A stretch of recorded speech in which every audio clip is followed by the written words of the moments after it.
So another hadith, the Prophet ﷺ says, أعمار أمتي بين الستين والسبعين, that the average age of my ummah is between 60 and 70, meaning the average age of death.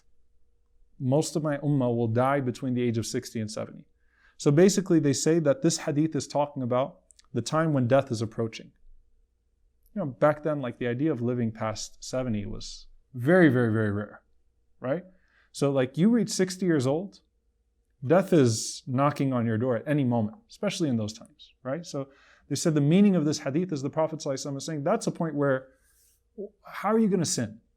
Why would you sin at that point in your life, right? You haven't yet figured out that, that Allah subhanahu wa ta'ala has given you sufficient time to reach Him, that the end of that box is near. Like you need to stop this now, okay? So that's one way that the scholars spoke about this, is that they said that you have to cast it within that hadith of A'maru Ummati, okay, the average age of death for the scholars, or for the Ummah. Now, there's also the udhr shar'i, which is the excuse that is applied to a person, and who that's applied to a person who is so old that they no longer have basic recognition. So it's really interesting, because you know what the word for that is? Shaykh.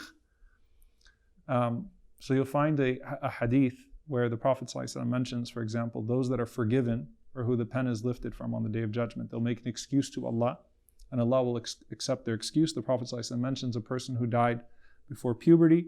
The Prophet ﷺ mentions someone who's mentally incapable of grasping the message, or the Prophet ﷺ said the message did not reach them. And then the Prophet ﷺ said someone who is shaykha, someone who's feeble at that point, right? They're so old that they're not really recognizing anything that's coming to them anymore. So it's not that you'd say the person is mentally incapable, right? They don't have a mental illness. They've gotten so old that it's very hard to deliver certain concepts. And Allah might even forgive that person because of their old age. Okay? Some of the scholars actually derive fiqh from this hadith, by the way, like Imam al-Shafi'i rahimahullah, who says it's sinful for a person who hasn't done Hajj before 60, if they have the means, that they have to go there that they have to go as soon as they can. And then the scholars differentiate udhr for kufr and udhr for sayyi'at. Udhr for kufr, the excuse for disbelief, is what the Prophet ﷺ was talking about, that Islam reached that person when they were too old and they really couldn't tell that this was the truth. They were just not in a mindset where they could possibly have their mind changed. And Allah, laysa bi dhallamin al-abid, Allah is not unjust. So their situation would be with Allah, and obviously we can't judge that as people. That person would still die a non-Muslim. We would, all the externals would still treat that person in that state, right? But Allah would look to that person perhaps, and Allah subhanahu wa ta'ala would forgive them. Udhr for sayyi'at, the excuse to commit sins, though, is like the complete opposite. A person who was a believer for many years, a person who understood Islam, who understood the blessings, who understood their obligations, and now they're old and they're still sinning. Like, what's wrong with you? Why are you still sinning? So this is what this is speaking about, and there are multiple ahadith in this regard. Another hadith from Abu Hurairah radiallahu anhu, that the Prophet ﷺ said that Allah will not speak to 3 people on the Day of Judgment, like repulsed by 3 people on the Day of Judgment.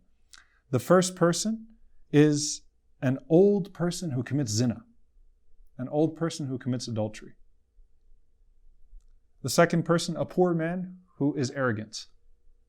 Like, most people are arrogant because they're wealthy. They've been afflicted with arrogance. You don't have anything and you're still arrogant. And the third person is imam who tells lies. A person who's been entrusted with the ilm, who understands the severity of knowledge and telling lies and still tells lies. Another hadith, also authentic, says 4 people who Allah, subhanAllah, that Allah Azza wa Jal, arba'atun yubghiduhum Allahu Azza wa Jal. Like, Allah hates these 4 people. 4 people who Allah hates.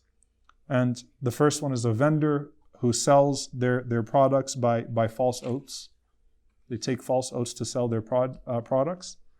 And Shaykh al-Zani, an old man who commits zina, a poor man who shows off, and an imam al-ja'ir, an imam who is unjust, a tyrant, meaning a leader who is unjust.